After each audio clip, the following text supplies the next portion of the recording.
Okay, so I pressed that before I pressed record, but anyway, I'll add it in later. So we're here with Tom. I'm gonna say your last name wrong. Rasch. Correct. Oh my God, I said it right. All right. This is Good episode job, 98. We're almost at I almost had 200. 100 episodes, which is pretty cool. Yeah. So tell people a little about who you are, and then we'll jump into some things. Okay. Well, before I do that, though, I wanted to compliment you. The graphic that you said that was playing before you hit record. Yeah. Super cool. I really dig that. Yeah, that was Dylan. Yeah. Well, great job, Dylan, and Yeah. hi, Greg and Dylan and everybody out there. Yeah. For people who don't know me, Tom Rasch, and by the way, once again, kudos on getting the last name right. I have worked for Marvel years ago on the Punisher 2099. I've also worked in the video game industry for years, working on titles for the PlayStation Network. I've worked on some film projects. And in the last 10 years, my main focus has been to really move forward as an independent comic creator and get characters off the ground that have all been percolating in my brain for many, many years, some since I was in grade school. And so that's really what my focus has been. And so I've been very heavily, I guess, present on the social media scene by connecting with fellow independent creators and also finding networking opportunities. And the first character that I created was a character called Black Alpha, which I created as an 11-year-old fifth grader. The pitch is, what if you took the Batman story, sprinkled in some Iron Man tech, and dropped it off in the middle of Star Wars? It was published in USA Today. I've had merchandise from it on numerous episodes of The Big Bang Theory. It's been optioned 3 different times for TV, cartoon, and movie development. And then I've had other characters that have been born in my noggin since then. And another character of mine called Salem Tusk, who I created as a sophomore in high school when I was 16, is now going to be made into a movie that starts filming in the fall of 2022, starring former WCW, WWE wrestler Bishop Stevens, and his Hollywood career has been taken off over the last several years. And he's been in like The Walking Dead and Chicago PD and a number of movies and stuff. So him and I partnered up about 3 years ago, and he's really spearheading getting this moving forward. And so that's very exciting to see. It's going to be an independent, same kind of thing. It's an independent action movie. So, you know, it may not have the budget of, say, like the big ones from like Disney and Paramount, but it's, you know, it's going to be our film and especially Bishop's. And so that's going to be really fun to see. And then I also have several characters that I have out in the public eye that over the last few to several years have also gained interest from Hollywood. I'm actually still in talks with those. I've been in talks with Netflix over the last month. And the one thing for the people out there in the audience is anything that you see that becomes a movie, television, we'll talk about comics in a moment here, but it literally sometimes can take years before they get off the ground. And numerous also, like, it's going to happen, it doesn't happen, it's going to happen. You know, there's a number of factors where it can fall apart. The filmmakers, the producers lose funding. There's just so many things. And so I've had to kind of learn that the hard way. So I'm always grateful that at least what I'm doing with my characters has taken notice by something like Hollywood, because it shows that hopefully my instincts are correct, that I feel like I create fun and commercially viable characters, and they're all born of honest nerd passion because, you know, I was mentioning earlier to Greg that I've been a lifelong nerd since I was about 5. My mother's an awesome artist, and around that time when my dad, Bob, was stationed in Guam and my mom, Maggie, I would take her drawings and start copying them. And then right at the exact same time, I was introduced to television, and I used to watch Batman with Adam West, the old Spider-Man cartoon with the jazzy theme, and then Star Trek. And so I'd say those 2 moments in my life as a very young child fused together and really set me on the path that I'm literally living, you know, decades later. That's awesome. Yeah. Very cool. Yeah. Eventually, I say eventually, like years from now, we do want to create our own movies and shows and stuff. And I think I kind of want to have like some creative control over some of that. So I think we would probably like be producers or something of the form on that, just because I'm writing, I didn't finish it. I'm writing a novel and it's a nonfiction thing. And it like takes place as like we're at a keynote speech or whatever. And this one entrepreneur that we like, Gary Vee, it's like his keynote thing that he like has as his own thing, and we are like there as like guests, and we are actually talking about like how SeerNova became a thing. And this happens like in the book, it happens in like 2030 or 2040 or something. So maybe I'm predicting the future. And then we have like a whole like film production studio and all this stuff. And at the end of the book, I already know what happens at the end.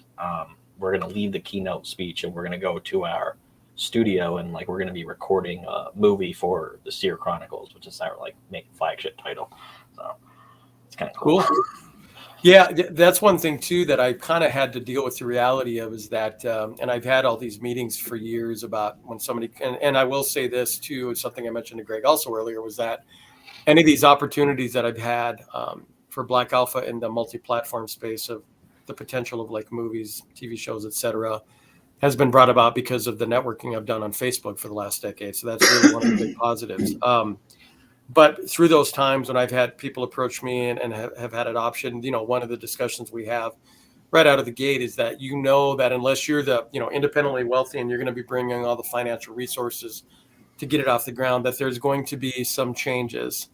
And I feel like I'm pretty organic and pliable that way, that I always tell people, you know, would you care if this character ended up becoming a female, or would you care if this character changed ethnicity?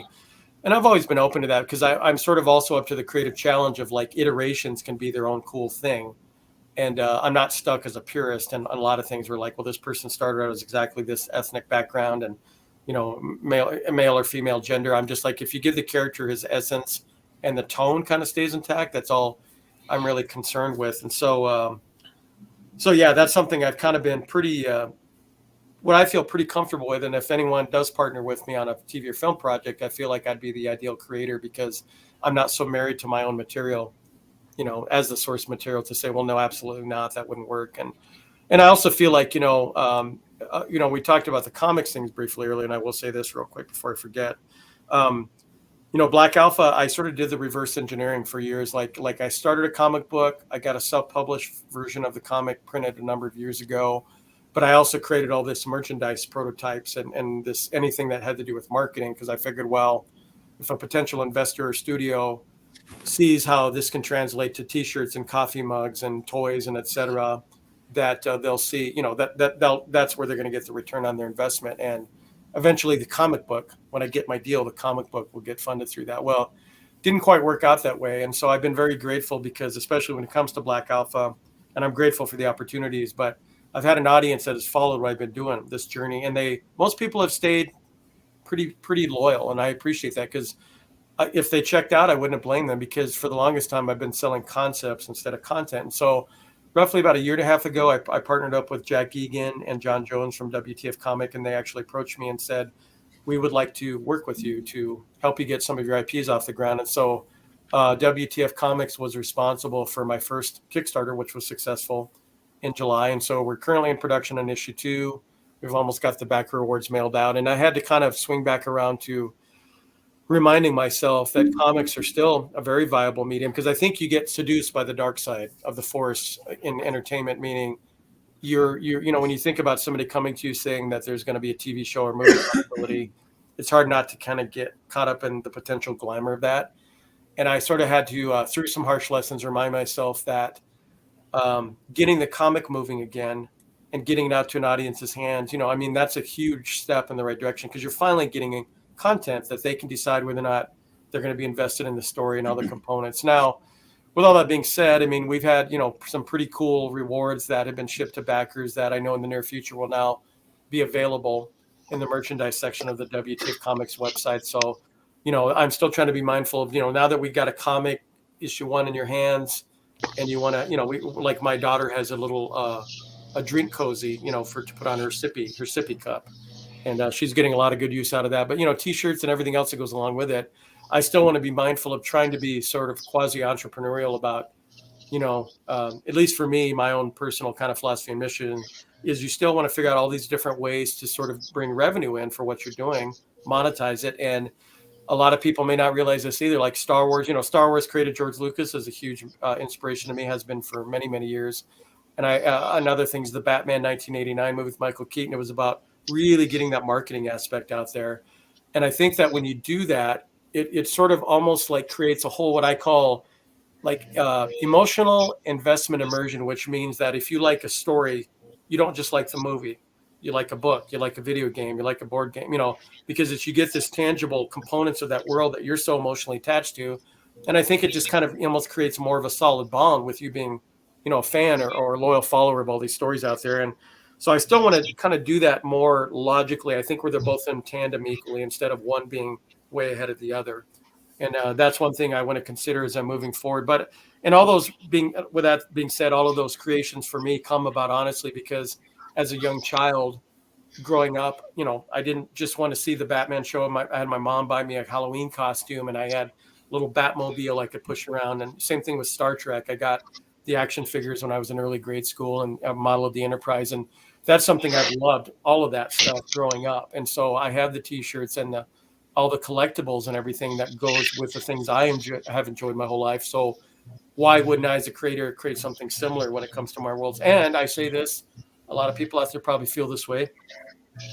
You haven't lived until you actually see whatever's been living in your head and you can physically hold it. Not just, a comic book, wearing a T-shirt of your character, but also the toys and everything else. The first time that I got things created for Black Alpha, I had a 12-inch maquette that a friend of mine, Matt Taylor, who's worked for Blizzard, he worked on Overwatch. He made that for me. He did the original 3D model. We got 3D printed maquettes done of that. And all he wanted as a payment was a copy of his work. And I ordered several of them. And then one of them ended up on the Big Bang Theory in Roz's apartment. But seeing that and seeing the ship for Black Alpha, the Aramis 7, I had to sit there and really spend a couple hours just holding those things in my hand. And it almost felt like a dream because you're like, wow, it's been up here this whole time. And now I can actually, I can hold it in my hands. And so that kid in me will always be excited. We have a model kit actually coming of the Aramis 7 that should be available for purchase around May. And same thing, like I've been wanting that for years. Like I grew up loving Star Trek and Star Wars models. So to have a model of my ship for my story is such another dream come true.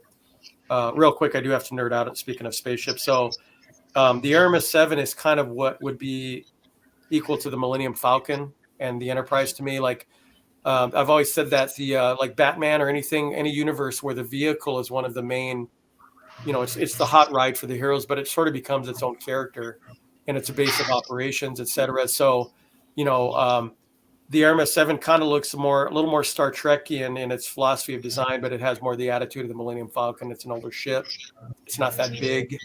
Has 2 decks. And so I've spent a lot of time like doing deck plans and coming up with all these specs for how it's powered and the kind of weapons it has and the overall scale.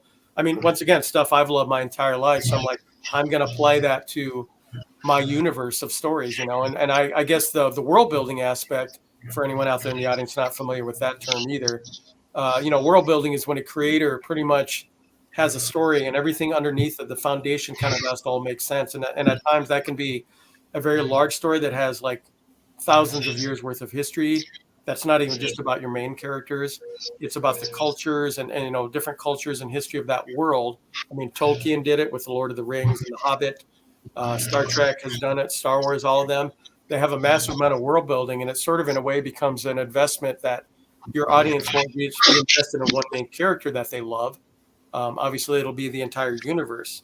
So that way you can, I guess, improve the chances of franchisability, meaning you can do spin-offs and other ancillary materials because you can take one character that exists in one corner of that universe and do a story about him or the people he associates with, etc. And so I've been very mindful that most of my IPs have at least a bit of that component. And last but not least, at least the several characters I have out in the public eye, because I was against this idea at first, but I finally figured out a way. I'm sort of doing like a little chart, an architecture story construction chart about how I'm going to make it a shared universe. Because initially, from appearances, not a single one of these characters looked like they'd have anything to do with the other, but I have figured out a way to sort of exist, even as an Easter egg, that they all exist in the same shared universe. So that's kind of a new direction I'm going that I'm excited about. Anyway, sorry about the lengthy tangent. That's that 5 or 11-year-old in me getting really excited. Oh, that's awesome. Like that, one of the things I was like, there was like so many things that you were mentioning during that. I was like taking some notes.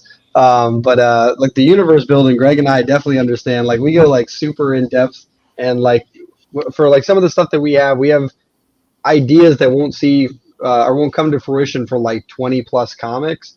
And yet we're like putting Easter eggs in these first set of comics that you won't even know they're Easter eggs until like the 20th comic. So it's like one of those things where we very much enjoy that world building, because that's what I like. Like, you know, my brother, he plays there was the Arkham Asylum games, like the Batman Arkham games. And I used to literally just watch him play because it was just fun. Like, he would play it, and like the Riddler things, like figuring out the clues, like those little side quests, like that stuff's enjoyable for like real fans. So having that for, you know, your own world for your fans, like you had mentioned, like, you know, because this is stuff that you would like. It's kind of the idea. We've talked about this before. There's the concept of 1,000 true fans by I think he's like the founder of Wired, Kevin Kelly. And the idea is that if you find 1,000 people who are true fans, meaning they'll buy anything you ever make ever, right? They'll buy toys, they'll buy shirts, they'll buy your comics, movies, they'll buy tickets to concerts. It doesn't matter. They'll buy anything you produce. Then with 1,000 true fans, you can make a living off of being a creative, off of being an artist. And all you'd have to do is sell $100 worth of product a year. And that's not a lot for 1,000 people. And so like, that's kind of the idea, is like, if you focus in on like really building out these worlds and creating incredible things like merchandise, that's not just like, you know, it's something like we joked about before. Like we've got our brand on merchandise, right? Nice. But honestly, some of the cooler stuff will be like the splash pages or the cover art. In fact, one of the comics we were publishing is was it an anthology, and the piece of or the story that Greg told has like a, you know, psychopath turtle in it, and there's a really cool panel in it, and I'm like, damn, that would look cool on a t-shirt. So I took it, I threw it through our dropship company, got a mock-up of it and sent it out, and immediately like someone's like, wow, I want that shirt too. Like, you know, really it is like trying to figure out what you would really want. Like, don't try to figure out how to monetize your world. Try to figure out how to create a world that you would want to buy, because it's the world that you've bought from so many other people, like the Star Wars, or, you know, like basically it's like those huge Marvel fans, the Star Wars fans, the Harry Potter fans, like all of those worlds where people like if Universal can make a place like in their parks for you, like you're doing, like that's world building, and like that's such a cool idea. Yeah, and the you know, the thing I've mentioned now for a few years too is that I you know, if somebody says that your work or something reminds me of this or that, I'm always flattered. I don't get offended, because I'm like, that's good, because it really shows, you know, your influencers are coming through. Plus, you know, my thing is, I don't really want to go full avant-garde, I guess. I mean, I like I said, I've liked very commercial things my entire life, and I feel like there's a reason for that, and I have my own kind of little litany of theories about why something lands on the audience or why it doesn't. But it doesn't mean I'm 100% right, but I've always kind of been intrigued by that. And I also feel that with the work that I've created, like I said, I'm creating what I love. I'm creating my version of what I love. And so I say it's giving people, the audience, something familiar but new. And I pretty much give it my fresh coat of paint. Like I said, I'm not reinventing the wheel. And I've seen a lot of things, you know, when I talked about Image earlier too, that they've been a huge influence on me for the last 30 years. Like, you know, Rob Liefeld, I think, would be a perfect example. Like, I really admire him as a creator, and I know it's been fun for some people to really kind of turn him into a punchline for years. And I don't ever support that with him, because I feel like Rob is a true fan of comics. He's a passionate fan, just like I was since he was a young child. And even his characters, you know, I think he sort of found that sweet spot. Like, you know, a character like Cable, to me, definitely has a little bit of the Terminator. Although, you know what I mean? He's got like the cyborg and the eye, you know, the red eye. But I'm saying he's found a way to kind of make that accessible to the fan, that they're like, oh, this is really cool. I mean, almost all of his characters, you know, you can sort of pinpoint a bit of an origin. You know, he's even said, you know, with Deadpool, that he wanted it to be Spider-Man with guns, you know, and, you know, so I'm like, so he's kind of honest in that regard, just like I am too, you know, and I know that, like, that I've also, being a passionate fan, I've also learned to have a sense of humor about some things too. Like, I've had tons of, you know, all this information being cataloged in my brain about Star Trek. You know, I know tons of stuff about the specs of Star Trek, and anything that I'm into. You know, I know a lot of the historical details, but I also love to kind of tease about it too. You know what I mean? Because some people get so caught up in the minutia, they get angry. And that's why, like, for me personally, you know, I like the J.J. Abrams Star Trek movies. I don't, you know, I'm not a purist that can't let it breathe and be its own thing and its own iteration. And at the end of the day, I'm just like, am I entertained by certain things? And I'm like, yes. And I do enjoy realizing that the things that I really enjoy, even a character like Superman or Batman, we talked about the world building, that they've been able to take those kind of singular characters and kind of do the same thing. They've been able to build a world around them. You know what I mean? With spin-off characters and you can do an entire series, obviously, about Gotham City without Batman even being in it. I'm just saying, so they've kind of done the same thing. And I suppose, Marvel has kind of done this interesting approach over the last 13, 14 years since the first Iron Man movie came out. We talked about the Easter eggs. They've learned to really get the audience in there involved and really learn to unspool these slowly. The audience remembers, when spoilers for anybody out there in Endgame, or whatever, which one it was, when Captain America caught Mjolnir, their minds. But I think that's because, there was that hint in one of the previous ones of Cap almost lifting up, Thor's hammer. And there's these little emotional payoffs. And even another spoiler for anyone who hasn't seen the new Spider-Man movie, spoiler, sorry people, but Matt Murdock makes an appearance in that. And it was fun to hear the gasps in the audience that anyone that watched those Marvel shows on Netflix, that was, that to them was a confirmation. Oh, this Matt Murdock exists in the same one as Tom Holland, and the audience just really loves that, because I feel like it really makes them feel like they're part of the club. And so I feel like the world building mixed in with Easter eggs is important. And that's even our stories. That's kind of what we're trying to do, is sort of plant those subtle Easter eggs so that, like you said, down the road, if the audience is paying attention, they can say, oh, wait, whoa, wait a second. I just noticed something here. And then, of course, at times, even on the surface level of creation, I'll tell people my own little personal Easter eggs, even like in the first issue, Black Alpha. In the command deck of the ship, I actually have an orthographic or schematic view of the ship to the right of the character, or I guess, no, to be to the left of the character in one scene. That's a callback to the Enterprise schematic being on the bridge as soon as you walk out of the turbo lift. Or the fact that the story actually opens like Star Wars, it drops you off in the middle of the action. A small character, which would be the Rebel blockade runners, being pursued by these two huge menacing figures. That would be the Star Destroyer. And you're right in the middle of it. There's no big buildup. I even actually have an opening crawl in my Black Alpha comic books that is very much inspired by Star Wars, to sort of give you a general, up to speed overview of what you're about to step into. But yeah, anyway, I think Easter eggs have become very important, and the way you build those, because you want to keep your audience interested, and I haven't watched everything out there that's really got a rabid following. Like, I've seen all the Harry Potter movies. I've never read the books. Same thing with Tolkien and his Middle Earth world. The stuff, like I said, mine is more sci-fi based than a superhero. But even The Walking Dead, which I've never seen, I'm sure for the fans in there's got to be a number of these things that have really linked, I guess, the loyalty for the fans to stay. And now, the way that the spin-off shows have done well. What is it? Fear the Walking Dead. And then I think there's a new one coming out called Tales of the Walking Dead. And it's been interesting to even watch the trajectory of that one based on an indie comic. That was something we were talking about earlier too, is that, for the longest time, the big household names like the Spider-Mans and the Batmans and Superman for decades have had kind of a foothold in the market. And so the movie companies want to work with them because they know generally everyone's heard of them. But it's been nice to know that there's been some interesting, I guess, opportunities for indie creators to get their work out there, So, and who would have thought that anything about zombies ever, like Night of the Living Dead, pre-Walking Dead, would become this huge phenomenon. That's a very viable genre now that, the majority of the audience really loves. Yeah, actually, I was just thinking about that. My brother has a mug that says, like, if Daryl dies, we riot, with like the like a crossbow as the handle. Like that. I was just thinking about that. Like the idea. I think something you said earlier about the fact that you're trying to make it like franchisable in the sense, like, you have all of this stuff built out. And it's interesting because I brought this up before, but when it comes to like building a business in general, not just like a creative business, one of the best ways to make a successful business is to build it as if you want to create a franchise and open more than just one.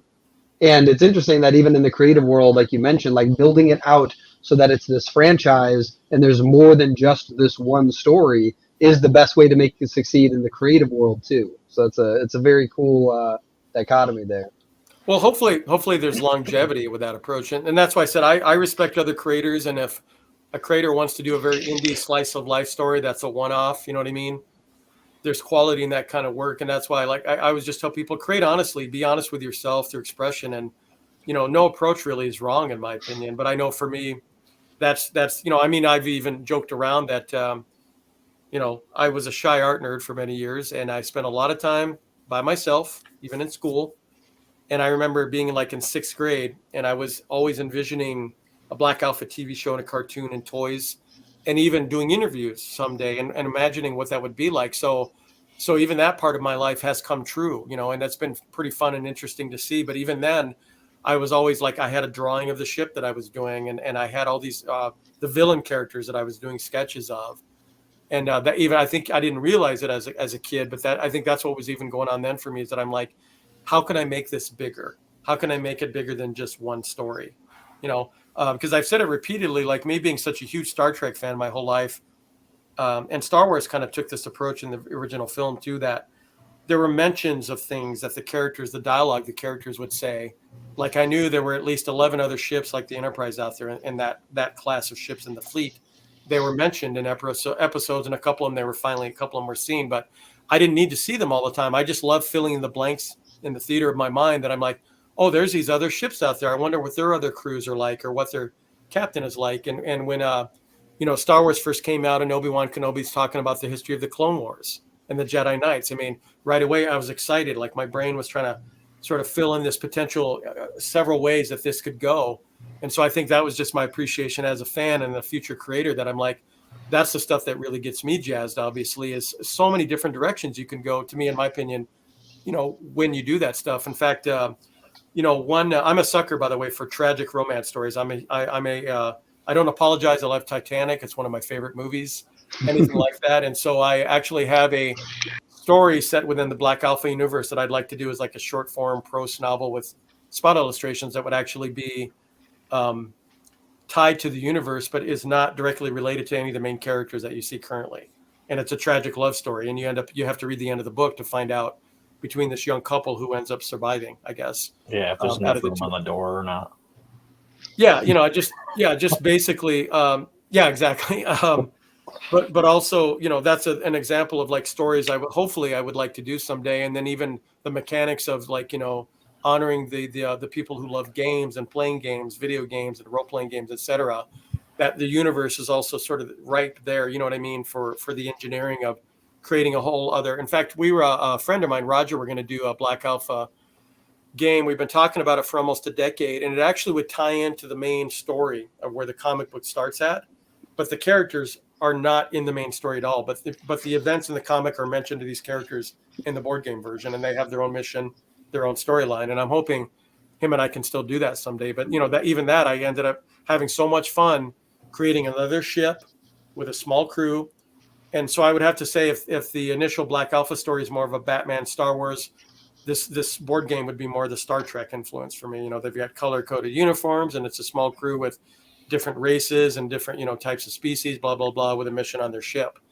I just, like I said, I just get so jazzed about that stuff, because the kid in me is recognizing, like, I'm creating my own Star Wars and Star Trek, and I can't imagine me being in another place in my life where I didn't have that as a part of me. Yeah, I think one of the cool things you mentioned too, like how you have like the Star Trek fleet, or was it the Star Wars fleet, where there's like multiple ships, but you haven't seen a bunch of them, but they're in the lore. And the fact that you had the schematics for your ship, like that's something that we definitely go way over the top for ourselves sometimes. Like we have one of our stories called Ink. We finished writing the second issue, but we haven't started creating it yet. And one of the things that we did was, when we were trying to figure out a certain scene, I'm like what is this area? He's like, it's a warehouse. Like, no, like let's try to make a specific one. So like we found one in like the city that our city's kind of based on, and I literally like opened Google Maps, like dimensioned it out, built a 3D model of this entire building, laid out a bunch of stuff, and then I'm like, all right, now that it's an empty warehouse, let's pretend this is an office. So we built buildings, and then I'm like, well, they're gonna need bathrooms. So like I went in, I'm like, well, the facility is this much, they probably have this many people, they probably need this many toilets. Like it was ridiculous, like just diving down the rabbit hole of like laying out a building. Yeah, it took like 2 weeks. Yeah, and it's like the end of the next. It's only going to be maybe like 6 pages of the comic that go around this, and then we might not go back to that warehouse for a while, and it's just kind of funny that we spent all this time building this building, and then we kind of mapped out, because like I built it in this this thing called Floor Planner or floorplancreator.net. It's $5 a year. I highly recommend it. Yeah, just renewed actually. So. Did it? Oh, almost broke the bank. Yeah, it's incredible. $5 a year, you can create like 20 different schematics, and yeah, basically we laid out the whole area. So when our artists go to draw this, we can actually move throughout it and go, this is the panel shot we want, right? This is the view. There's trucks. Because like we were thinking about, like he's sneaking around the warehouse, but there's going to be guards. How is he going to hide? Oh yeah, there's parking right here. We can put a bunch of trucks and he's sneaking behind the trucks, right? And like just little details like that. Like where's he going to come from? He's just going to walk from the street. Oh no, there's a creek right there. Like there's going to be trees and bushes, so he can hide there. And when one of the people comes by, he can grab him, right? And so like just little details like that. I love that stuff. And it's the creative engineering mindset, I guess, is what I call it. And it's important, honestly, because you're sort of reflecting real culture, right? I mean, engineering has to be thought out on all these levels, architecture, everything, and it has to make sense. And so why not apply it? When you brought up the bathroom thing, by the way, that's one question I always get when I share the schematics of the ship. Everybody wants to know where the head is at. And I'm always jokingly saying it's in the basement of the ship. And it's not included in my schematics because I probably should, but I've never been concerned about that. Like I didn't want to know where the toilets were at on the Enterprise. I know that if you do a schematic of the Millennium Falcon, I guess they have like a little bathroom, and somebody made a joke. I bet you when Chewie uses it, it gets real furry on there. That was hilarious. But I do laugh that that's always brought up every time that I share a schematic, and it does. It just tickles me because I guess that's that. It would make sense from a world building point of view.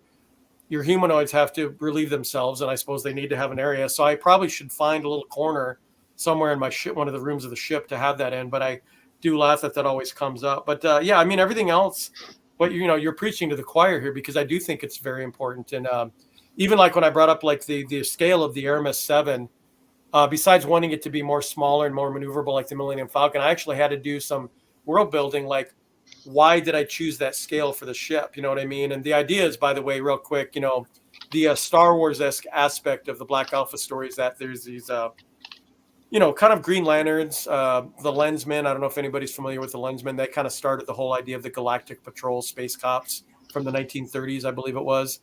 And the things that they all share in common, like the Jedi Knights and the Green Lanterns, is that they have some sort of a power talisman. I guess the Jedi Knights would be the lightsaber and the Force. The Green Lanterns are the power rings. The Lensmen actually have these lens that were in the palm of their hands that gave them extra abilities. In my Black Alpha story, they're called a cell suit. They're an augmenting suit, a living armor kind of thing. And that's where there's a commonality. And in my story, the Guardsmen factions, there's 12 different star systems that I call the provinces. And these Guardsmen factions are being destroyed one by one by a mysterious threat. And so the remaining Guardsmen factions have been told to basically serve the more wealthy core systems or the provinces. And my character story starts out in one of the more poverty-stricken, systems. And the ship that he ends up appropriating, you'll read the comic and find out how he gets this cell suit and the ship from a fallen Guardsman, is that this ship was an older one, kind of like the Millennium Falcon. It's supposed to be kind of an old piece of junk that's really fast. But I also decided, too, that there was a time in the Guardsman history that they used to go on very deep space patrol. And a lot of times their ships kind of became like their own apartments in space. I mean, it's got like a science lab and a galley and a cabin and a guest cabin in case they come across a small vessel that's been, stranded or broken down. And it's like I always say, the ship is the Batmobile and the Batcave combined because it's his fast ride, but it's also his base of operations like the Batcave. And that's an example of the world building. Like, I'm like, well, at one time the Guardsman probably traveled in at least 4 of them, and the Guardsman who had it was much older himself. And so this newer ranks of Guardsmen that remain, they probably have more along the lines of like a fighter craft size, because each one of them they don't have to go as far out into space to serve, I guess, what they're doing since they're serving the royal governors, etc. And so that's another example of like why I made the ship the size that I did, because it really has to make sense within the scale of the story, and I'm like, I wouldn't have a large ship that requires like a crew of 50 people, because that's not this particular kind of story I'm telling. And so that's another example of why I chose that scale for the ship. And then of course, the kid in my head, or the little kid in me is like running around trying to plan everything out and figures what it needs, but I can already mentally run around in it, you know what I mean, about about where things are going to be at. Now, there are some things a couple of times that I've looked at it going, well, I may end up having to change some things because I ended up making what would be the cockpit area a little too large, I think, for the space it occupies. But I think I was subconsciously influenced by the big sphere room that Professor X has when he uses Cerebro in the X-Men. And I sort of decided that the pilot of the ship, even with a small crew, he sort of tied into like the computer AI of the ship. And he sort of seems, at the time, I thought he needed to have this like wide space to sort of get all this UI display in front of him, you know. And I may end up changing that because I'm like, well, that does seem kind of silly. It does seem like a waste of space. So I may end up doing a redesign a little bit on the interior that will address that issue. But for now, it's probably larger than it needs to be. But, you know, I mean, I have like the medical and the science bay are kind of combined, and there's a couple of, you know, beds there for people who've been injured, et cetera. But it's just been fun to kind of take all those aspects of like, if you had a craft or a military craft or a space police craft, what's the purpose of it, you know, kind of stuff. So, but anyway, yeah, you know, so getting back on track, the funny thing is, like when I talk about the guardsman in my Black Alpha story, people ask if I was influenced by Green Lantern. I said, well, no, actually, no, not at all, because the version of Green Lantern I grew up with was on the Super Friends, and he was one guy flying around with the ring that he could turn into a big baseball bat. I wasn't familiar with the Green Lantern Corps. However, I was really into the man called Nova, and I probably was more influenced by the Nova Corps than the Green Lantern Corps. But it really was just the idea of like trying to create a reality for my lead character to exist in, where what if you could become a real life superhero and you wanted to be that since you were a child, and there's this organization kind of like the Musketeers, which is another favorite story of mine, an honor guard for a king or monarch, and a pauper like D'Artagnan, you know, really wants to be part of this. And, you know, there's all these things that he's facing against. And that's a reflection on some of my characters' origin. And I decided, I'm like, what can I create where somebody can become a real life superhero, but not like the traditional, like there's an accident or they're mutant. And I've been a big fan of the gadgeteer heroes anyway, like Iron Man and Batman. So I'm like, he would actually probably have to be able to come about this by having something, whether or not it's a suit, you know. And the Batman aspect, well, the one difference too between the Green Lanterns is that, you know, there's still all these Green Lanterns that patrol all these numerous sectors of space. In my story, the Guardsmen are almost wiped out, kind of like pre-Jedi Knights before they got wiped out. So the Guardsmen are almost wiped out, and it sort of creates kind of this own sort of Gotham City in space in the system. Like lawlessness is completely sprung up, you know, corruption, chaos. And so that sort of helps my character in a way sort of thrive, I think, where he's needed. Because, you know, the arc that I've described to people is what I hopefully makes him unique is that he's wanted to be one of these guardsmen since he was roughly about my age, you know, 5, you know, remembering what it was like to have a direction in your life. And he goes about it in a way that he didn't anticipate, because I do follow the superhero mythology where his family's been destroyed or murdered, and he kind of loses his way for a while, and he ends up in a way sort of getting back in that path of becoming a hero, not in the way that he anticipated. And that's really, and I also want to do more of a character driven story where, you know, like I tell people, he's got a suit that gives him augmented abilities, but he has to train rigorously to get it to operate effectively. And he's not a millionaire. He's not a billionaire or billionaire like, you know, Bruce or Tony Stark. And he's got the Peter Parker aspect because, you know, he grew up on kind of the wrong side of the tracks. And I want him to be kind of like your next door neighbor, that he's relatable. And, you know, if you ended up having some really difficult circumstances and some tragic things happen, how would you really, you know, how would you deal with those things? And that's really what I want, hopefully, the audience to experience is like, if I was in this guy's shoes, really any of the characters in the story, and look at their motivations and if they could find them relatable and stuff, you know. So I will say this, that even though it's under the guise of space opera and kind of bombastic operetics, you know, superhero style battles and space battles, really at the end of the day, it's a story about humanity, a story about us. Yeah, there's a lot of information I know spooling out of me there. Have you ever seen My Hero Academia? I have not. It's an anime. It's probably one of my favorite animes, and the only reason I can't say it's my favorite is just because I was Dragon Ball Z first. But the basically, there's a character in there. In this universe, everyone, I think it's something like 80% of kids are born, and when they hit a certain age, their like spark, I think it's called, is activated, and they get some random power. And it could be something like internalized, where they can, like, you know, shoot out energy, or it could be like they can shapeshift, or maybe they literally turn into a monster-like looking person. It's just something that gives them a power. They all get names, and they typically go to school and learn how to apply it. And one kid, all of his friends are getting their sparks activated, but he doesn't. And it never happens. It turns out he is actually, or quark, that's what they're called. They're quarks, and he is quarkless, right? And it turns out that in this universe, there is a great threat. Coincidentally, you mentioned the Musketeers. One of them is called All for One, and he is this great threat. He has this power where he can take other people's quarks, and then they become quarkless, and he can use them. Mm-hmm. And then there is a counter to this called One for All, right? And so I'm pretty sure it's that. I don't remember which way it is, but this is the counter. And this person is basically, they're just filled with energy and can redirect it into like a punch, a kick, or whatever it is. But they can do extremely powerful things. And the one unique thing about this quirk is the only quirk that you can actually give it to someone else. And when you do, all the power that you earned with it goes with it, which means every time it's passed on, it gets stronger and stronger. And the character who starts in the show, who is quirkless, he actually runs in to try to save someone, even though he has no superpowers, when there was other superheroes standing by who were scared. And so this little kid runs in to try to save his friend, and the main superhero at the time sees this, and later he admits that he's been dying, and he's giving him his quirk. And so he gets to be a hero too. It's like such an emotional story. It's such a great story for a freaking anime. It sounds super cool. And that's one thing I will say on a side note, by the way, that one of the times that Black Alpha was optioned, that was something that was being discussed. Would you be opposed to seeing this as an anime? Oh, it's like, honestly, like the thing with animes is that they're so good at like the couple of things that they do really well compared to like cartoons. First off, if they're older animes, their background design is phenomenal.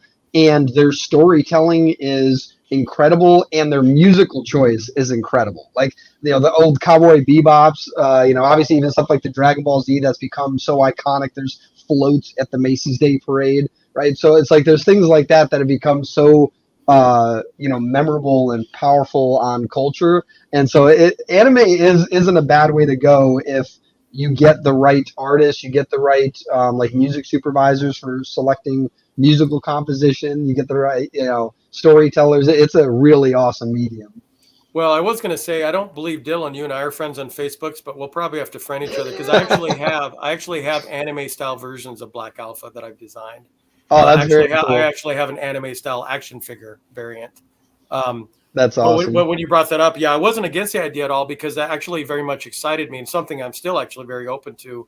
And even the mythology of my story kind of lends itself a little bit, because I know when somebody was asking me about some of the concepts of Black Alpha years ago, the guardsmen and the fact that they the cell suits, which CEL is an acronym for Cyber Enhanced Link, they call themselves pilots. The guardsmen do, like they pilot their cell suit. And so it's got, somebody said, it sounds a little bit like Gundam, I think. Gundam, yeah. Or a little bit of Neon Genesis Evangelion or whatever it's called. So there's some of the mythology that's also kind of, I could see sort of kind of cross over there. But also, even when you talked about the My Hero Academia thing, like the science, I guess, behind the cell suits is that there's an exo energy field that the pilot has. So it's a biomechanical armor, but the bio part is that it's bonded with the DNA of the pilot. And so it's a reflection of his physiology. And so that's why the guardsmen have to train vigorously, because they have to be at their top.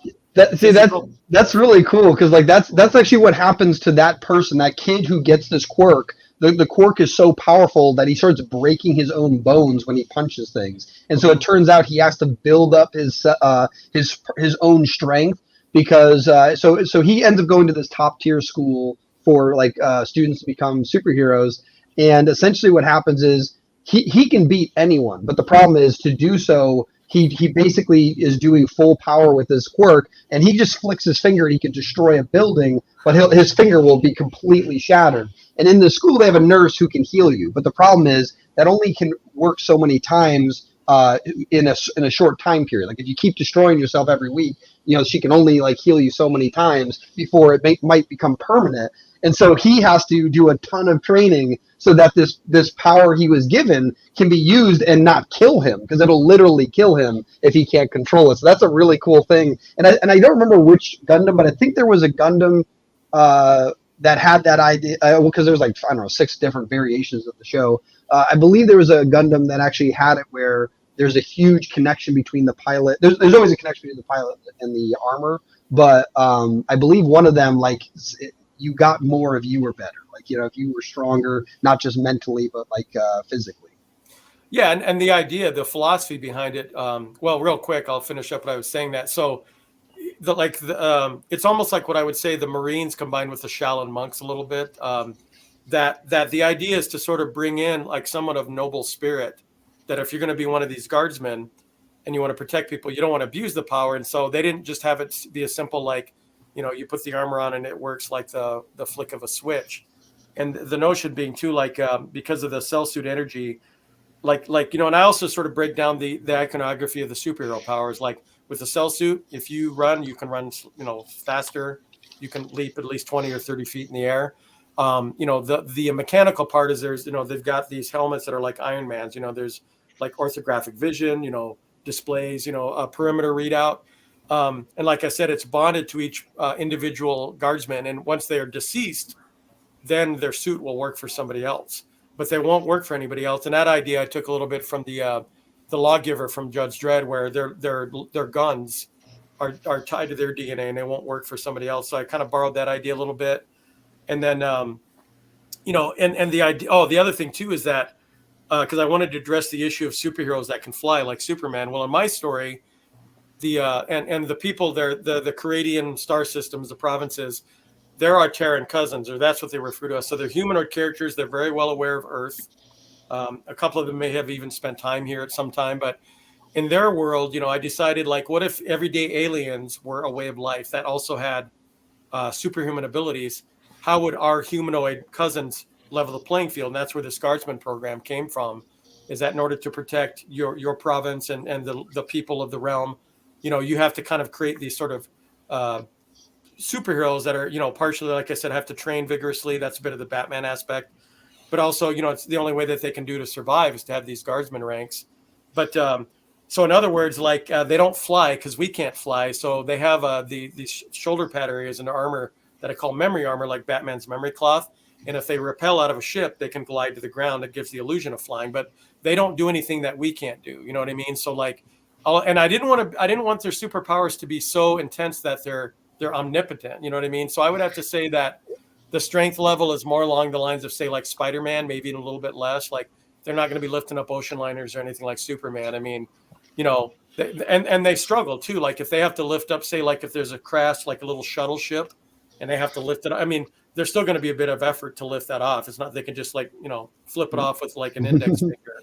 So you want to give the character something to go up against. But yeah, I mean, and I've even have a couple of villain characters down the road.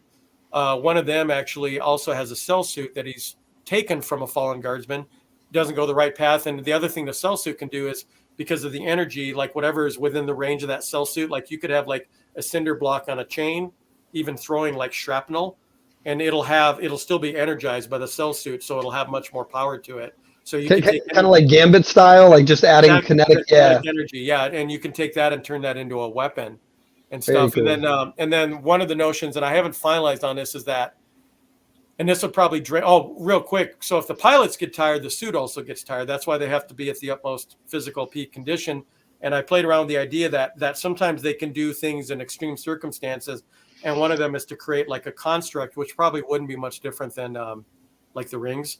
But it's not something they use very often because it depletes the suit almost instantly. So it's not like if they wanted to make like something in the shape of like a sword or whatever, you know what I mean, as a construct, they can do that. But I still haven't settled on that yet because I don't want to venture too close to like the lightsaber or, the power rings. And so I figure, well, maybe I'll just keep it close to home where the suit is an augmenting suit. Like I said, it's an extra energy field that, gives them the extra abilities and then being able to at least launch projectiles, like you said, Gambit style. And those things have been fun to think about too. And that goes back to like, when somebody brings up, it kind of reminds me of this or that. I kind of feel like we're all along the same instincts, and that's really exciting because the thing that I think most creators are aware, and maybe there's a couple that aren't, almost everything that has been created has been done before, and this is just our version of that. Yeah. And I will say this, I won't make this tangent too long. When I was originally coming up with the direction I wanted to go for Black Alpha, initially I was going to do an almost outer space retelling of the story of Moses, where this young noble heir finds out that his adopted family has been secretly subjugating the people of the 12 systems. And then he ends up taking one of the cell suits and deciding to kind of lead the people free. And when I used to tell people that, they go, "Oh, it kind of sounds like Dune."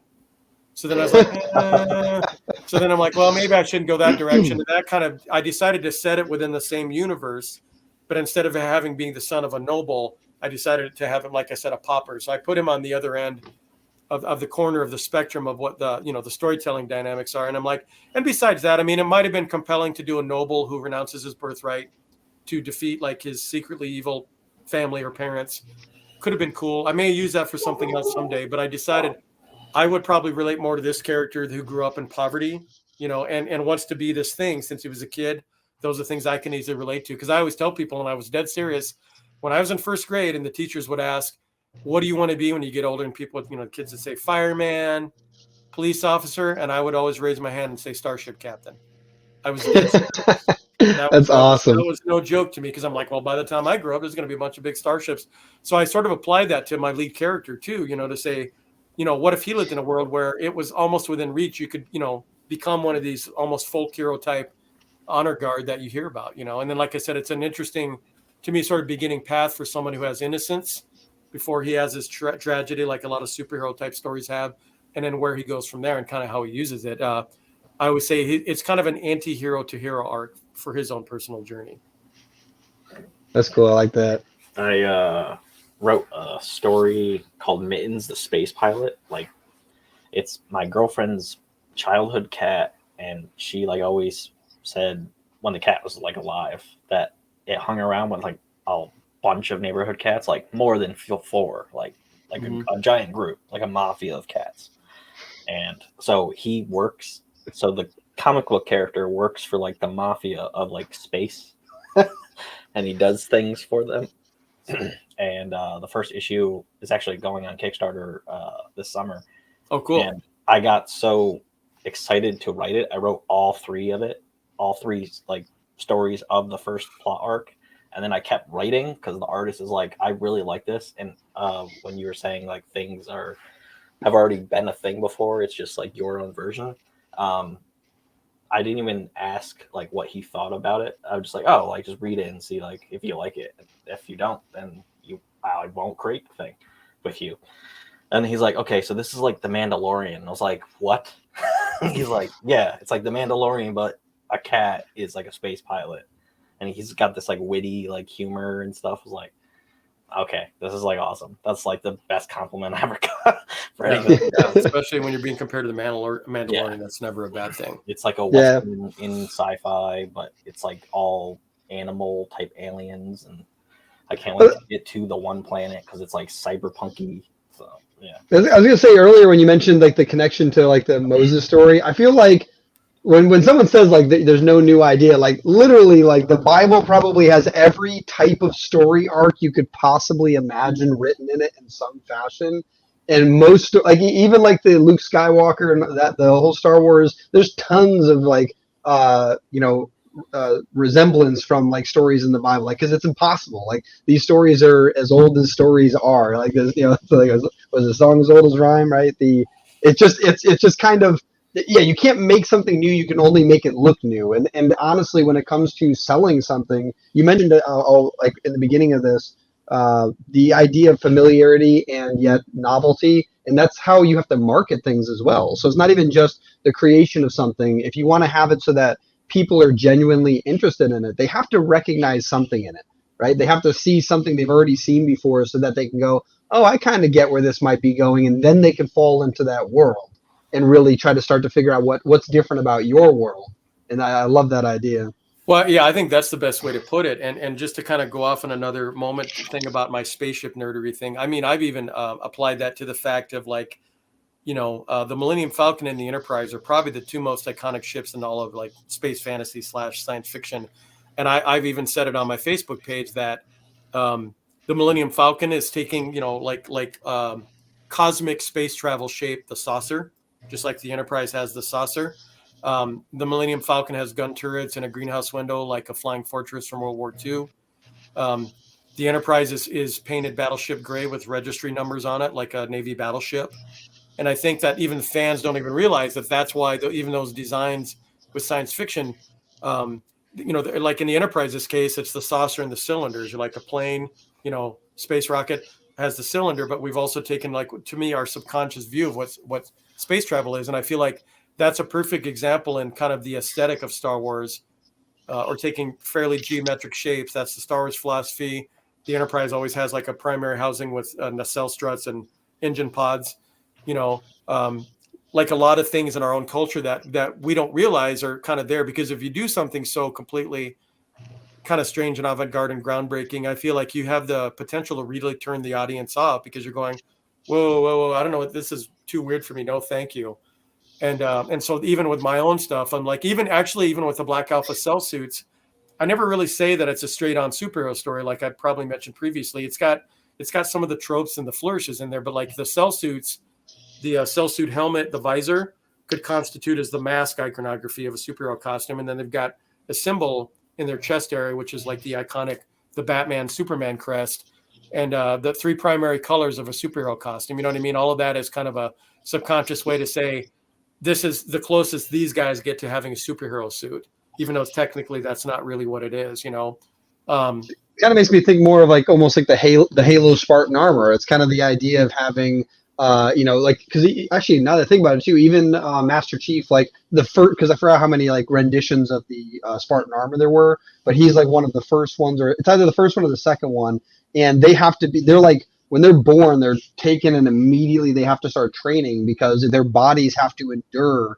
a lot of damage from these suits still. And once they are built up to be strong enough with these suits, as humans, even without the suits, they are beasts, right? Mm-hmm. The suits just make them incredibly strong. And that's kind of the idea, is like, having that. Oh, what's that? It's Black Alpha. Oh, what if you took the Batman story, sprinkled in some Iron Man tech, and dropped it off in the middle of Star Wars? Nice. But yeah, so like it's definitely that whole thing, like you can't really tell a new story, you can just make it look new, and like it's cool, like having all these different renditions from like the fact that people can mistakenly go, oh, it kind of reminds me of this, oh, and it also kind of reminds, oh, and it also, and that's the Pablo Picasso. Good artist copy, great artist steal. But if you steal from one artist, you're a thief. If you steal from 100, you're a genius, right?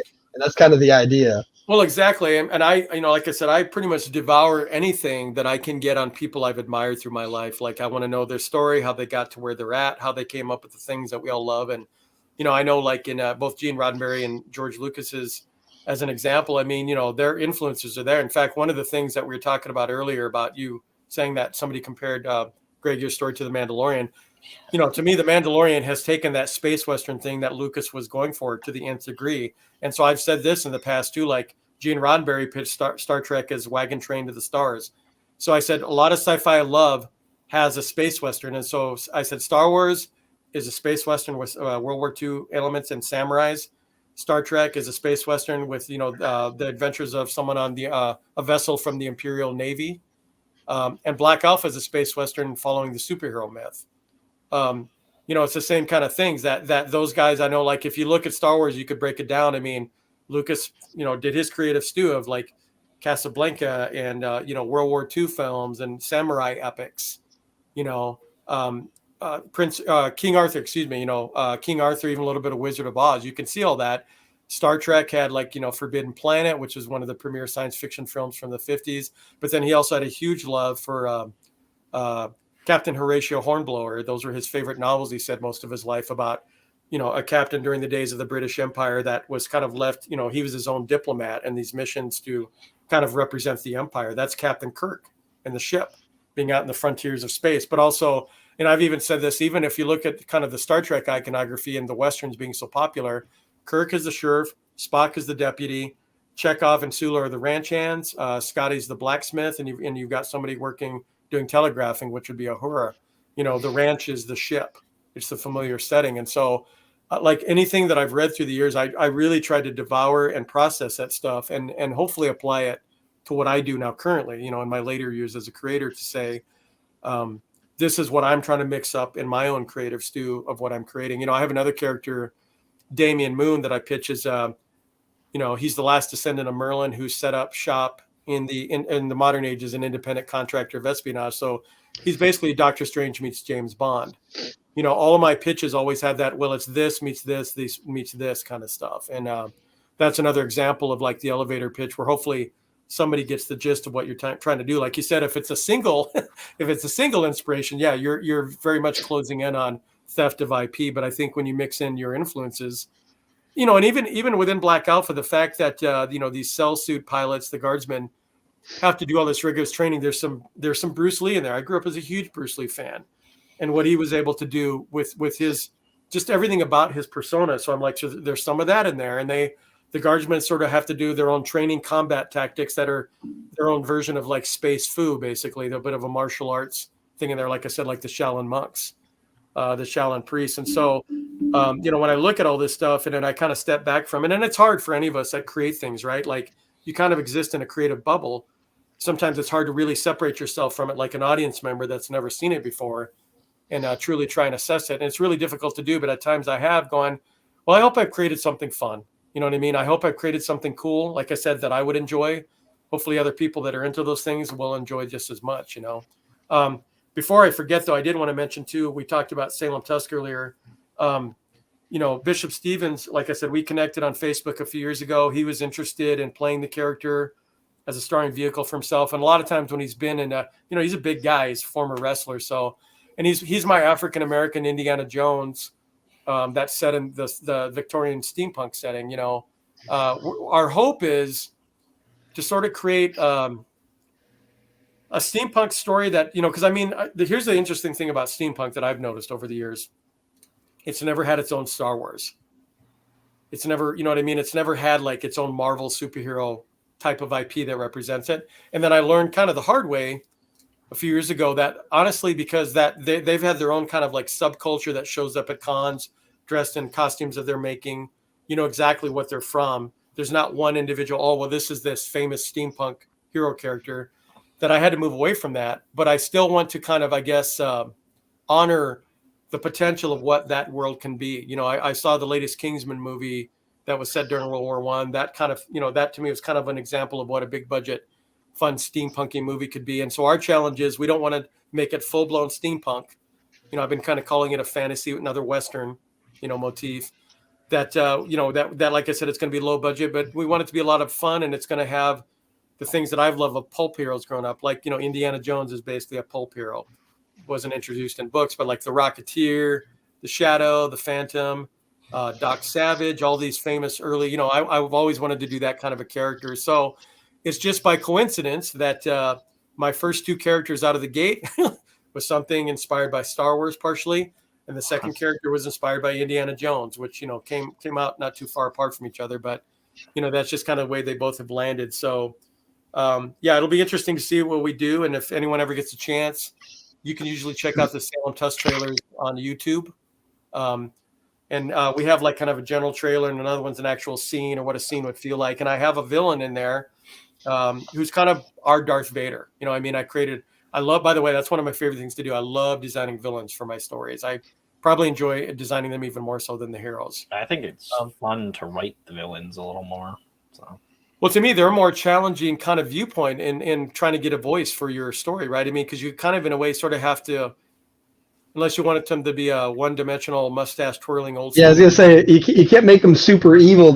You have to like almost understand them, but then go, but like it's still wrong, right? That's kind of the whole idea. Like that's why like Sandman is like a really cool character. Like he's just trying to help his daughter, or like Mr. Freeze is just trying to help his wife, right? Like it all starts off where like you understand the beginning, but then they go dark, and like that's why they're cool characters. Well, and they always say it's only one. Like if you look at the origin of a villain character, they're on a very similar path to the hero. They both start out with some kind of tragedy generally, and then one just goes the opposite direction, the other side of the coin. But it's interesting, like just took one little thing, maybe one little as a Two-Face in the Dark Knight. Just I was gonna say a little push. He was like one of the best examples of like that character that could have gone either way.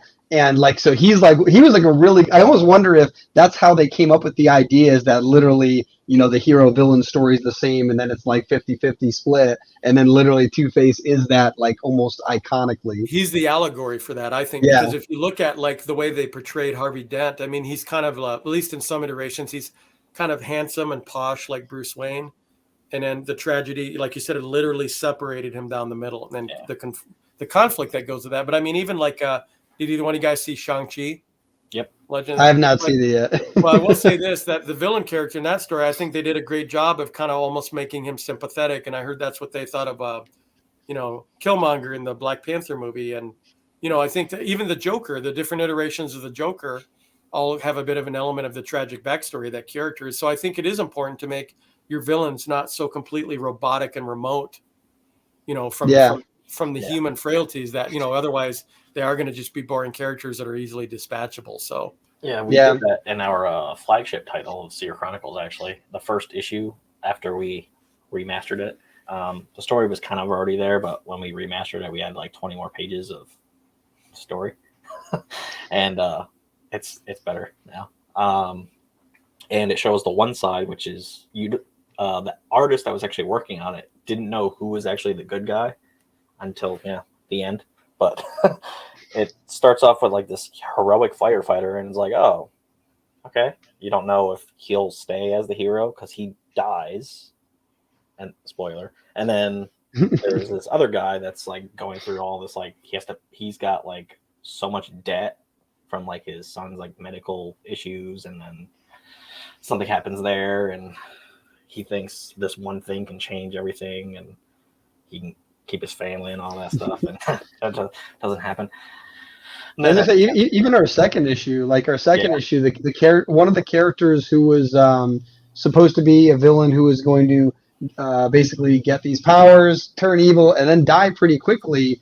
I was basically like that's something where like because like so Greg writes these stories and then I go through and edit them, and every once in a while I'll just ask him like, but like why do I care about this character if he dies so quickly? So we started like developing more about him, and now he's like one of our favorite characters in the sense that we really built out his backstory, and like the whole second issue is kind of like following this character who is supposed to be almost a one and done quick character, and now he's going to become a prominent part of this universe, and he's a potential villain that's supposed to be, a sad backstory.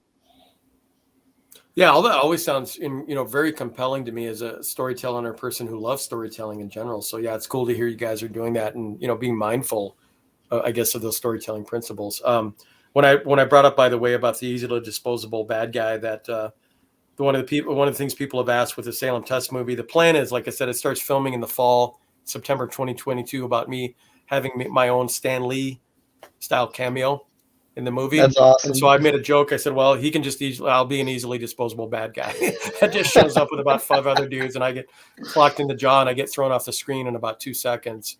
Or the other one is, maybe him and I are walking down the street and we bump into each other, and then we do I know you, but yeah, so I don't mind being an easily disposable bad guy as like a throwaway cameo. So that's the one exception I made. I think my favorite Stan Lee appearance is the one where he tries to get into like a fancy gala area, and he's like, "No, my name should be on that list." Yep.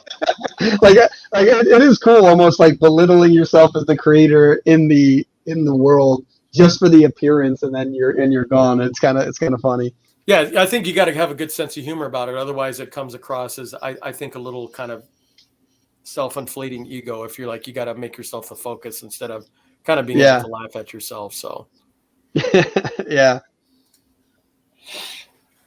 that's very cool.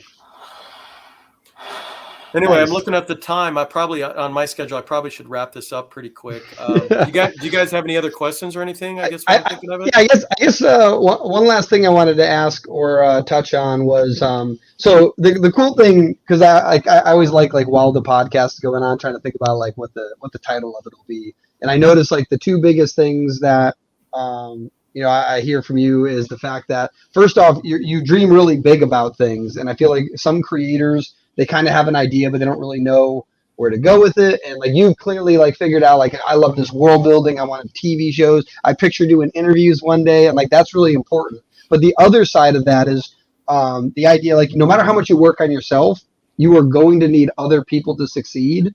And the fact that you started doing this powerful network, that's kind of what I wanted to touch on. First off, like what inspired you to start reaching out and finding people? And then the other part would be what's been some of like the most helpful like networking that you've done, like finding a Facebook group or going to some event, like, something like that. So I guess those would be my questions.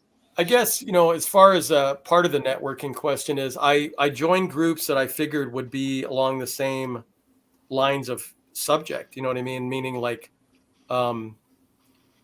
if I want to work in the independent film space, I joined independent film groups, and also with the creators too, like in, ICC, Independent Creator Connection. I joined a lot of these groups and shared things on there. And I feel like the interesting thing is, and this has been my approach, and I've kind of had to sort of tell people a few social faux pas.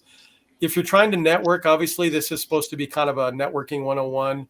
When you reach out and want to connect someone on Facebook, you don't automatically say, hey, how's it going? What's up? Like my Kickstarter, like my page. Usually what I do when I network with people is I end up introducing myself and just saying, nice to meet you. And I don't engage them in a long-winded conversation at all. Sometimes it's just that. And they're like, oh, hey, nice to meet you too. And then I sort of let them, if they're interested, follow what I'm doing on my page. And I don't get real pushy about it. And so like I said, every opportunity that I've had, like even one of the times that Black Alpha was optioned, a composer was working with a filmmaker. He liked it, introduced me to the filmmaker. They optioned it. Another time, the guy that was in charge of acquiring content said to me, hey, what is this? Is it already spoken for? And all of that is because I didn't push anything in anybody's face. I just put it on my page and I just let, people let it unspool naturally. And that's actually what benefited me. Like the Salem Tusk thing is because I belong to this group that I was invited to. That's this group run by this guy named Neil Brodus. And he interacts with people in the entertainment industry. And he saw a drawing I did of Salem Tusk, an older one, and immediately thought of Bishop Stevens, had us connect that day. And so that's what I've noticed is that if you're not pushy about what you're doing, let people decide if they want to be interested. I'm talking about it, whether or not they want to buy the comic, if they want to order merchandise, if somebody wants to maybe turn it into something like, and the one thing I was going to mention, by the way, I'm envious of writers because I'm not a writer. I'm the world builder guy. I design, I come up with the stories, kind of an idea of tone, design visually what it looks like, but I don't have that gift to give my characters these amazing voices. And, so I've worked with screenwriters through the years that have done 2 pilots for Black Alpha, a feature film script, same thing with Salem Tusk, and doing treatments of my other characters. And that for me is fun because I sort of get to view it as an audience member because they sort of take my initial template, but then they really give it kind of its character and voice and rhythm, etc. And so the same thing, I've had writers come to me and check out, and they're like, oh, I've been following what you've been doing.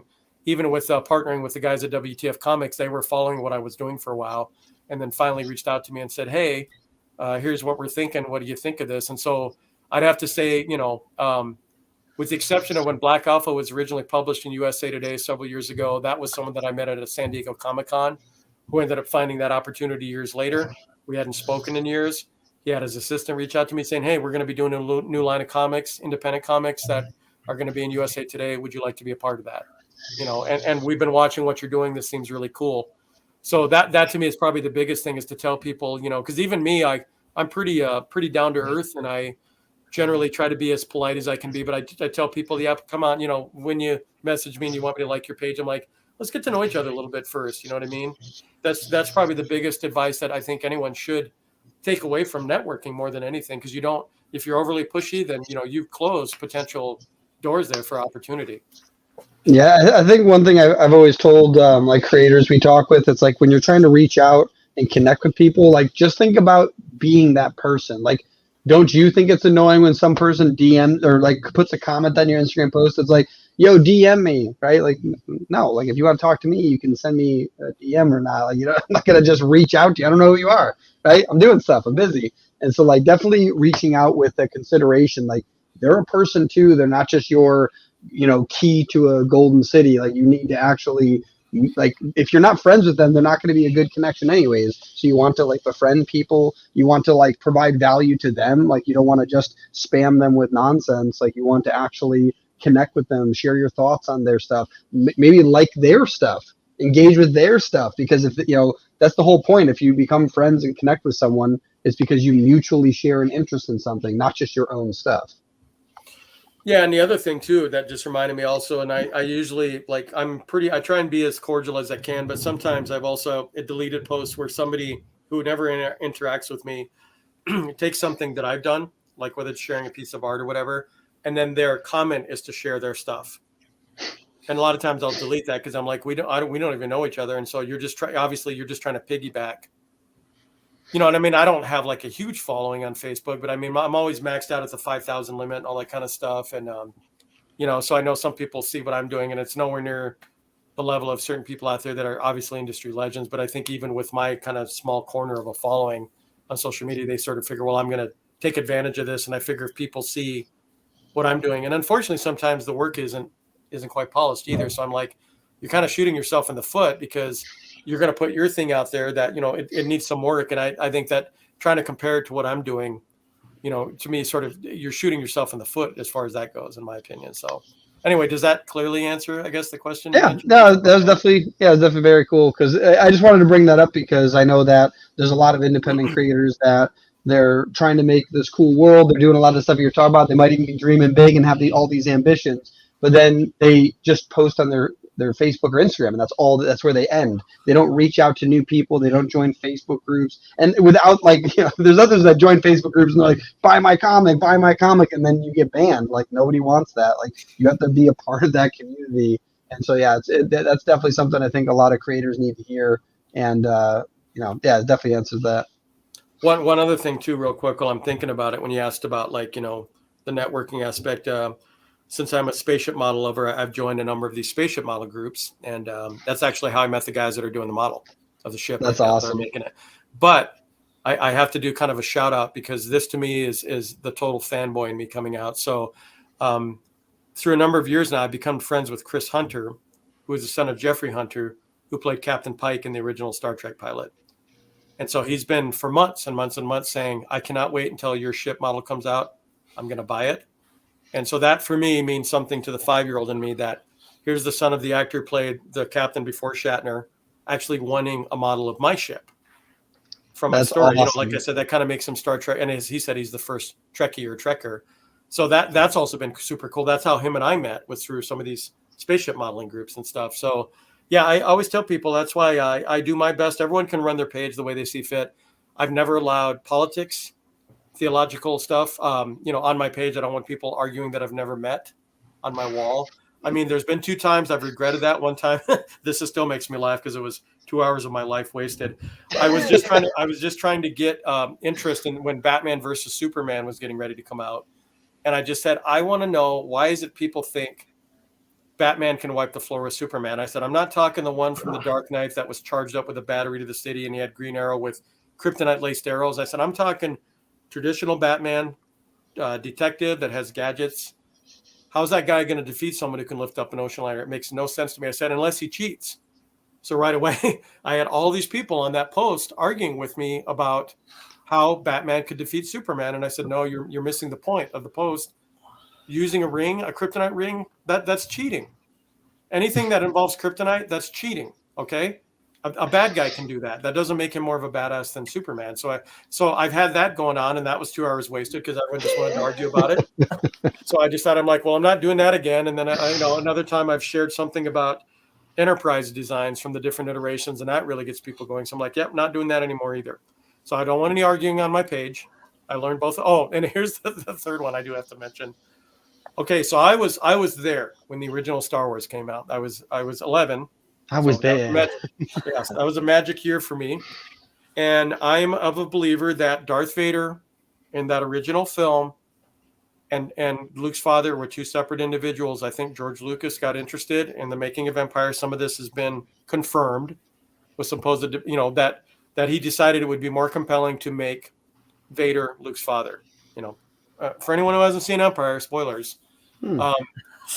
I have been a very big, I guess, proponent of defending that I kind of wished, I mean, it's Lucas's story, he can do it, but I almost wish I could have seen that story that I think he started out with. And so I'll always end up bringing examples of, like, you know, if this was all preordained, then what would have happened if the red droid hadn't broken down and Luke would have never gotten R2, wouldn't have gotten a message from the princess? You can't tell me that this was all by design. You know, I said, I feel like the story that Lucas wanted to tell, and I said, and in my own mind, I always felt like Vader was a young Jedi Knight who maybe fell in love with Luke's mother, was extremely envious of her, and also maybe his dear friend Anakin, what he was as a Jedi Knight, and maybe that classic, Obi-Wan being their mentor, both of them, one, what I mean? It's kind of like the story of what's his name in Doctor Strange, not Baron Mordo. Is it Baron Mordo? It's the one that was supposed to be, he thought he was going to be the next chosen one, and he ends up turning against Strange because he didn't get, chosen after putting in all this work. And that's the version of Star Wars I wish I could have seen with any future iterations. But if I bring that up on Facebook, people are going to argue to death with me about that, and I'm like, hey, I was there at the beginning. I read all these articles. And so you can't believe everything Lucas says, that it was always intended to be the tragedy of Darth Vader. I said, I remember reading articles as a kid that there were going to be 12 films and they're the only ones that were going to star the droids. I said, so he changed his mind a lot midstream. So that's another example of things I won't do. I won't argue about that because, they're passionate about Star Wars too. And then they want to tell me that I'm wrong with my theory. And I'm like, okay, so I'm done with that. So that was the third example. I won't ever do any of that stuff ever again. No. It's funny reference. So that's cool. I was one of the things just on that last one. Thank Greg. But that reminded me of I know I brought it up earlier, Dragon Ball Z, but the original story, like Goku's the main character, his son surpasses him, and his son is supposed to become the main character, and Akira Toriyama has said that before. But basically, what happened where the fans fell in love with Goku so much they didn't like the whiny Gohan that they brought him back from the dead, and just to make him stay the main character. And it's funny because what would that path have been? How strong would Gohan have gone? What would have happened? Who would he have fought? Because literally, even in the final saga of Dragon Ball Z, there's this ultimate power of the universe, and Gohan, the son, becomes the strongest individual Saiyan of all these Saiyans, and he's winning. He's beating this guy, and then everything changes, and then basically Goku has to fight him at the end and beat him. And it's this. It's so interesting. What would that story have been? You might never know without the original creator making that story. I just thought that was interesting. But yeah, Greg, what were you thinking? I was just going to say, if people didn't want to argue about what you were talking about, but if you want to engage in the comment section on YouTube, go ahead for this episode. Because I'm sure there are people that want to fight about it. Yeah, I mean, that's cool. I'll probably just sort of watch as a spectator. I do find definitely some humor in it. One thing about you bringing up... what is it? Grogu? Dragon Ball Z, Goku, yeah. Because I was going to say Grogu, isn't that Baby Yoda's actual Goku? Name? Yeah. Grogu. I forgot Grogu, Baby Yoda's name. Goku, something like that. When you were talking about that, I just realized something. This is a total random side note. When you also talked about Halo and the Spartans, trying to come up with a name for your order. I mean, what I mean. That was something I wrestled with for a long time. Spartans being one of them, and of course. Lucas, to me, did a really great job because he introduced something in the vernacular, a knight, the way, like a traditional Jedi Knight, yeah. But Jedi kind of playing off of an Asian, I think, word or term that I sort of just relented. That's why I'm I try to come up with all these names. I mean, a lot of people now say paladins, rangers. And so I'm the National Guardsmen. There was a guardsman character in Iron Man. These guys are just going to be called the Guardsmen. I can't be that clever and come up with something that's sort of just indicative of that world. And I also feel too, when it comes to world building, if you end up introducing a lot of kind of alien terms to the audience, it's harder for them to remember. I know in John Carter, I think that the monarch figures were called Jedix or something like that, instead of this is a king or a lord or a governor or baron or whatever. And that's one thing I learned early on too. Obviously Lucas kind of had a handle on that, but there's the knights, the Jedi Knights, there's a princess in the story. Even the Sith Lords, they were he had his unique name, but then they coincidentally that familiarity novelty thing again, unique name Sith, familiar name Lord, unique name Jedi, familiar name Knights. And so it is something interesting because he kind of would say the Jedi Knights, and then eventually it's just the Jedi, the Sith Lords, and then eventually just the Sith. And so he kind of introduced them slowly until now it's so common that when you want to tell a news story, you can even say it's kind of like the Sith and Jedi as opposed to the Lords and Knights. Exactly. That's the key. Like you said, getting the audience comfortable enough that does become part of their vernacular and pop culture. One final thing before I sign off here when we're talking about world building that I've also been mindful of. So slogans. Having a slogan for your world is important because then that can be put on a T-shirt. It's kind of a walking billboard. for your world. Like, obviously Star Trek is live long and prosper. May the force be with you. The Mandalorian, this is the way. Hunger Games, let the odds, So in Black Alpha, there's a phrase that they have, which sounds pseudo-religious a little bit. It's your will guides me. And that's actually supposed to be a term that a subordinate uses of someone who's higher up with them. So it doesn't matter if you're a bad guy or good guy. That's a general term, is your will guides me. And a kind of almost like yes, sir, or by your command from Battlestar Galactica with the Cylons. Mm-hmm. And so that's fun. So I'm hoping that, that's said enough in the story. There's 2 sayings. That's one of them. And then anyone who's had any dealings with the pirate culture of my world says, what in the 9 moons? So there's some characters that are going to say, instead of saying what the hell or whatever, what the heck. And that's that little subtlety about world building that your characters have a phrase or two that they're very familiar with, that the general audience will become familiar with, the more that it's repeated and everything. So that's what I was going, we need to find our own live long and prosper, or may the force be with you, and obviously the may the force be with you, me growing up Catholic, that sounds like may the Lord be and with also, you. and also with you. And also with you. And may the force be with you and also with you. I mean, when I've been in mass, I've wanted to say that back to you, may the force be with you to them. But I was going to say that your will guides me still sounds sort of pseudo-religious to me a little bit. That could be like whatever you consider your will, like the will of the higher power, the Lord, or whatever the case is, So those are also fun little components. Like I said, trying to find a slogan and phrases that, even in RoboCop, the one that always sticks out. You've seen RoboCop, right? Yeah. I'll buy that for $1. I mean, that's one of the big ones that I walked away from, that, I can say that as a joke now. Or obviously Galaxy Quest made fun of it by Grapthar's hammer. That to me is like, that's their like Galaxy Quest, nailing that live long and prosper, that probably some actor would hate saying to the fans over and over again. So anyway, with all that being said, this has been a wonderful conversation. I look forward to coming again on your coming on your show again sometime, whenever the definitely. So where can people find you? Where do you want to direct them? Okay. I generally do 98% of my promotion on Facebook. It's under Tom Rasch, Rasch. It's usually a picture of my daughter Ari and me. She's 3. That's usually my profile pic, and then my cover photo says Marvel artist and content creator. I look like a metalhead, hair metal dude, with pictures of my 7 characters generally. So that's how people can find me.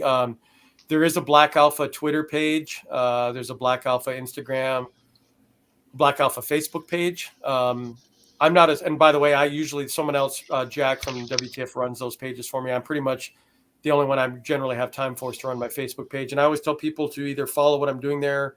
Always feel free to friend request me, because I like meeting people and I like meeting and hearing about what other people have going on. And it's probably the most direct conduit that I have to share what's going on, especially with my projects. That's when I've announced, like when Black Alpha has been optioned through the years, or the Salem Tusk movie. I've been, sharing posts about that lately, those kinds of things. And it's the best way to kind of get, I think, just sort of a connection and interaction with your audience. And also I feel like it's a bit of a litmus test. It kind of gives you an idea of what's working and not working too. So I share, like I said, my projects about 70% of the time. And then I share some of my old artwork from Marvel, or the new artwork that I've been doing, or some of the designs I've done for films and video games. So, but yeah, that's the basic place to find me. And it would be Facebook. Awesome. So, yeah. Well, cool. It's been great having you. Well, thank you very much, guys. Yeah, no problem. All right. So this was episode 98.